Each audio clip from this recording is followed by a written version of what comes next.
Kung sinusubaybayan mo ang giyera sa West Asia, alam mo na sa loob ng 12 magkakasunod na gabi, walang tigil ang Estados Unidos sa pagbomba sa Iran. Pero habang si Donald Trump ay malakas na nagsasabing winawagayway nila ang Iran, mayroong isang bagay na hindi kayang baliwalain ng buong mundo. Kasi sa kabila ng overwhelming na air power ng Amerika, ang Iran ay hindi lamang patuloy na nakikipaglaban. Nasira nila ang pinakamahal na air defense system sa buong mundo. At ito ang kwentong kailangan mong marinig. Balikan natin ang buong kwento. Kasi para maintindihan ang laki ng pangyayaring ito, kailangan muna nating malaman ang simula.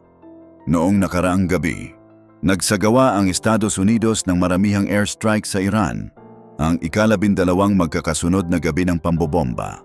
Pero inilabas ng US Central Command ang footage ng kanilang mga airstrikes.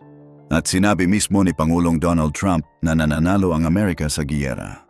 Kaya naman ginawa niya ang claim na ito habang dumadalo siya sa libing ng isang sundalong Amerikano na napatay sa mga atake ng Iran.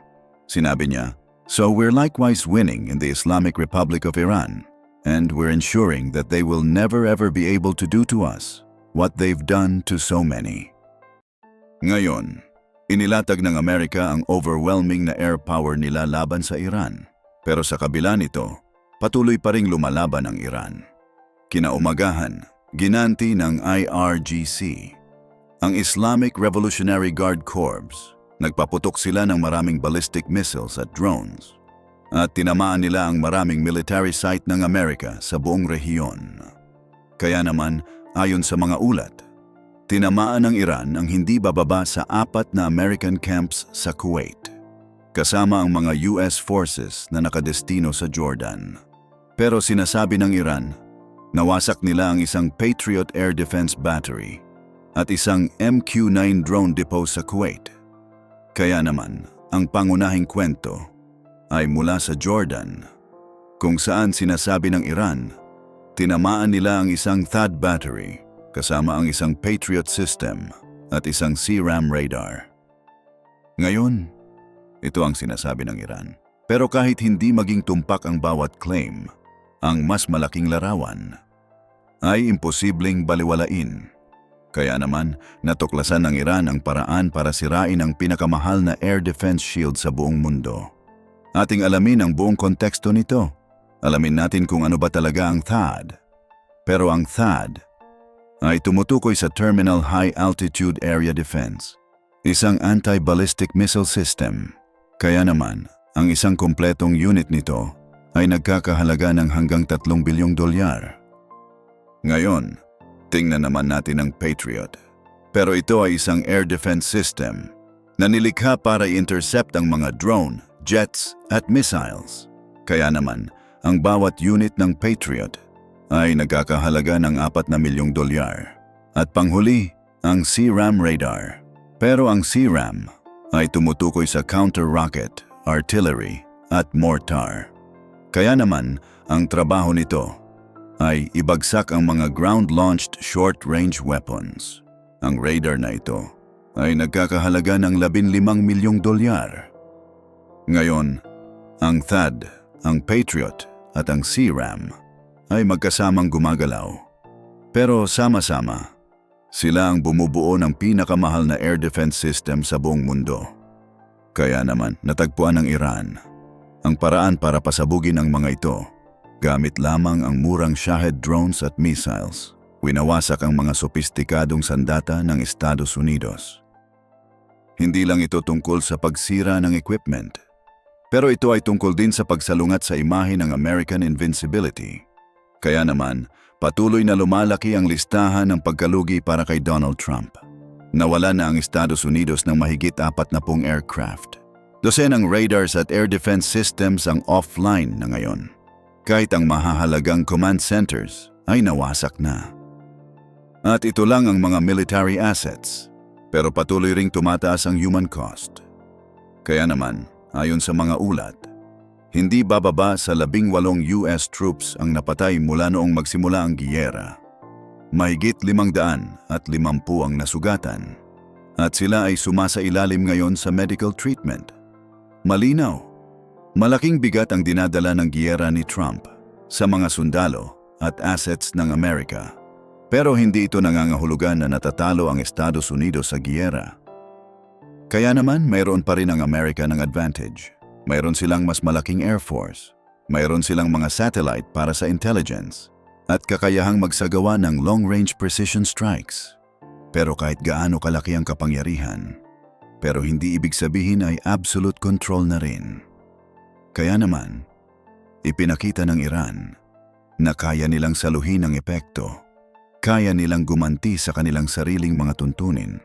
Isang katotohanan na hindi komportable na kailangang harapin ng Washington. Habang tumatagal ang labanan, pero patuloy na pinapatunayan ng Iran na mayroon silang mga missile, mayroon silang mga drone, pero higit sa lahat, mayroon silang kahandaan na lumaban. Kaya naman, ano ba talaga ang ginagawa ng Washington tungkol dito? Nagtatakda sila ng mga bagong record sa military spending, pero pinagtibay ng Estados Unidos ang 2027 defense budget. Kaya naman, ito ay isang napakalaking $1.5 trilyong, ang pinakamalaking defense bill sa kasaysayan ng Amerika.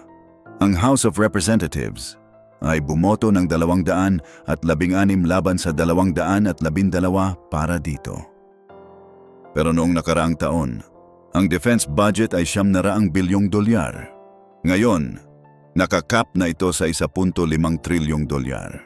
Kaya naman, iyon ay isang pagtaas na halos 66%.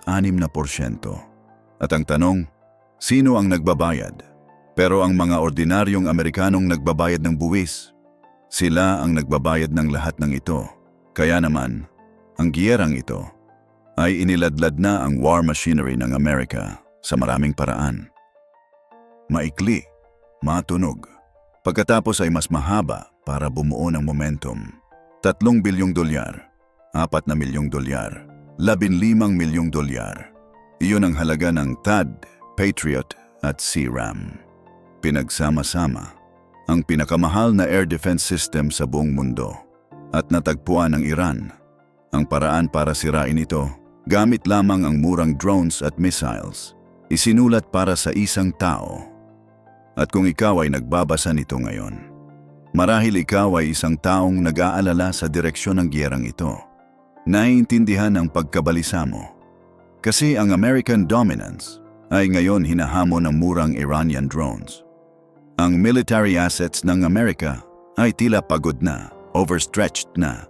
Hindi kayang depensahan ang sarili laban sa mga aerial attack. Ang tinaguriang pinakamalakas na militar sa buong mundo ay natuklasan lang kamakailan na kahit ang mga sandatang bilyon-bilyon ang halaga ay may kayang masira. Ang iyong pinaka-hindi karaniwang anggulo, hindi ito basta isang kwento ng giyera sa pagitan ng dalawang bansa. Ito ay isang kwento kung paano ang mga murang drone at missile ng Iran ay nagbago ng perception sa American military dominance at kung paano ang halagang isinasakripisyo ng mga ordinaryong Amerikano ay patuloy na tumataas dahil sa desisyong ito. $3 bilyong na THAAD, $4 milyong na Patriot, $15 milyong na CRAM. Pinagsama-sama, ang pinakamahal na air defense system sa buong mundo, nasira lamang gamit ang murang Shahed drones at missiles ng Iran. Hindi lang ito tungkol sa equipment. Ito ay tungkol sa pagbabago ng imahe ng American invincibility.